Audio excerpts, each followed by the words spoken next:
दोस्तों, आज की कहानी है ननद जी मैं ससुराल में होली नहीं खेलूंगी। दोस्तों, कहानी शुरू करने से पहले अगर आपने हमारे चैनल को सब्सक्राइब नहीं किया है तो सब्सक्राइब कर लीजिए ताकि आपके पास पहुंचे हर नया वीडियो।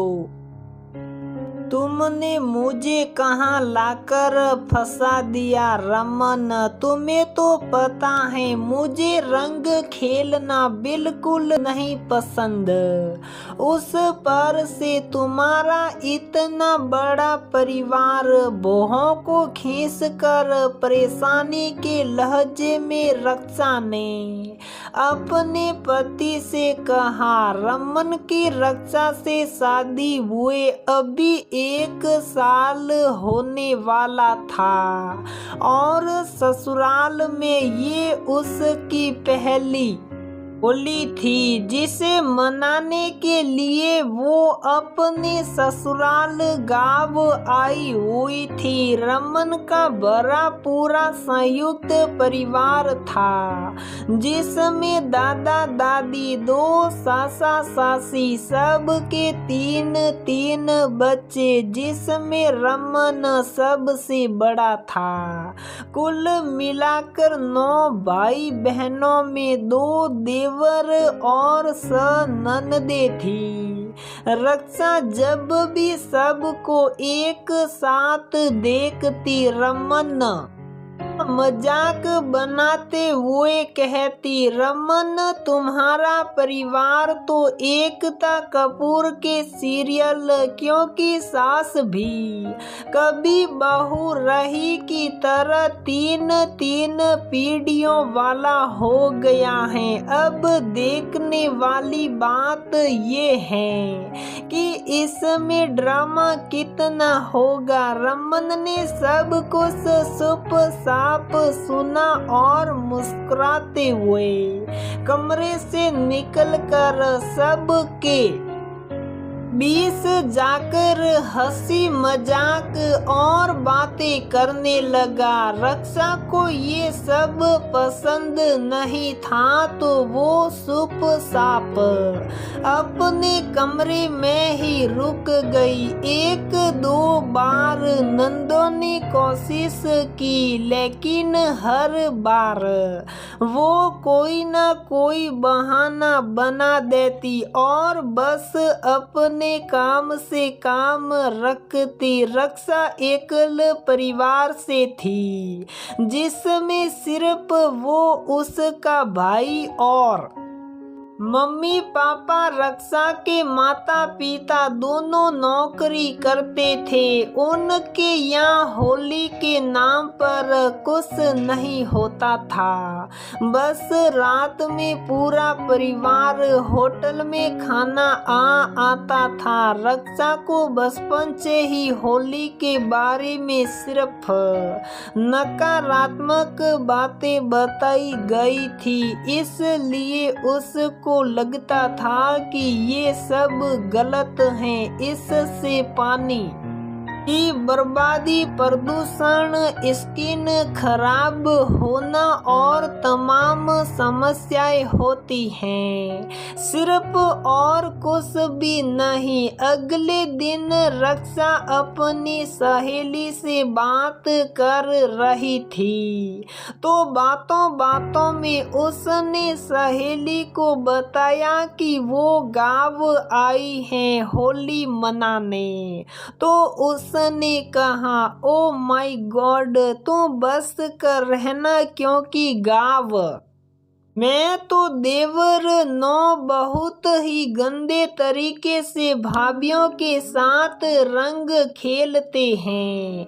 और इतना बड़ा सड़ाकर बताया कि रक्षा का मन डर और आशंका से भर गया कि कहीं उसके साथ कोई कुछ गलत ना कर दे। रक्षा सबको खुश देखती तो वो भी एक पल को खुश हो जाती, लेकिन अगले ही पल उसके दिमाग में उसकी सहेली की बात आ जाती है। वो सबसे अलग अपने कमरे में चली जाती।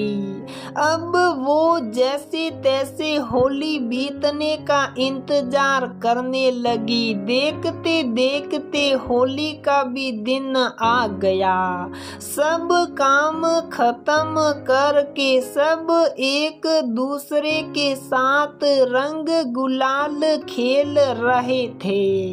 सबने बहुत कोशिश की, लेकिन रक्षा ने दरवाजा नहीं खोला। तभी रमन ने दरवाजा खटखटाते हुए कहा, रक्षा, होली के रंग ना सही, शगुन के लिए टीका तो लगवा सकती हो ना। रमन की आवाज सुनकर रक्षा ने दरवाजा खोला। रमन ने जैसे ही हाथ बढ़ाया रंग लगाने को, रक्षा ने कहा, रुको रमन, ये कलर ऑर्गेनिक तो है ना, कहीं तुम केमिकल वाला तो रंग नहीं लाए। तब तक रक्षा के सबसे छोटे देवर ने रक्षा और रमन के पैरों पर रंग लगाते हुए कहा, भाई भाभी हैप्पी होली। भाभी आशीर्वाद दीजिए छोटे देवर को। और हाँ, आप चिंता ना करो, होली के रंगों के साथ साथ हम सब का प्यार और सम्मान ये आपके लिए ऑर्गेनिक है। रक्षा देवर का ये व्यवहार देखकर चौंक गई, क्योंकि ये उसकी सोच से परे था। वो बोसक की खड़ी देवर को देखने लगी, क्योंकि उसकी सहेली ने जो बताया था या तो बिल्कुल उसके उल्टा हो रहा था। तब तक रमन ने कहा, क्या सोचने लगी? तभी वहां उसकी ननद ने आकर कहा, ठीक है, आप रंग मत खेलना, कोई आपको रंग लगाएगा भी नहीं बिना आपकी मर्जी के। लेकिन प्लीज चलो ना, सबके साथ बैठो, दूर से देख ही लेना। ना जाने क्यों इस बार रक्षा मना नहीं कर पाई और अपने देवर, ननद और रमन के साथ सबके बीच जाकर बैठी। सभी एक साथ ढोलक बजाकर डांस कर रहे थे कि तभी सासी सास ने रक्षा को भी डांस करने के लिए बुलाया। रक्षा ने थोड़ी देर सोचा, फिर उठ खड़ी हुई और सबके साथ मिलकर खूब धमाल किया। रंग गुलाल की होली उसने पहली बार खेली थी। रंगों का असर उसके तन पर कम, मन पर ज्यादा चढ़ा था। आज उसको संयुक्त परिवार की खुशी और अहमियत दोनों पता हो गई थी। दरअसल रक्षा के ससुराल में सभी शिक्षित और संस्कारी थे। सभी को परवरिश में हर रिश्ते की अहमियत और सम्मान सिखाया गया था। सब रंग खेलकर इतना थक गए थे। दोपहर में रक्षा सबके बीच जाकर बैठी तो उसकी सास रक्षा की बल्लाई लेते नहीं थक रही थी। उन्होंने कहा, अब लग रहा है पूरा परिवार सबने साथ बैठकर होली के पकवानों का स्वाद चखा। तभी दादी सास ने कहा, बहू कैसी लगी होली। रमन ने बताया, तुम्हें रंगों से एलर्जी है, अभी तबीयत कैसी है तुम्हारी। रक्षा समझ गई कि रमन ने उसको बसाने के लिए सबसे झूठ कहा है। उसने कहा, ठीक हूँ दादी, बहुत पसंद आई मुझे तो होली, क्योंकि पहली बार रंग और परिवार दोनों को जान और पहचान पाई। थैंक यू आप सबका मुझे समझने और समझ देने के लिए।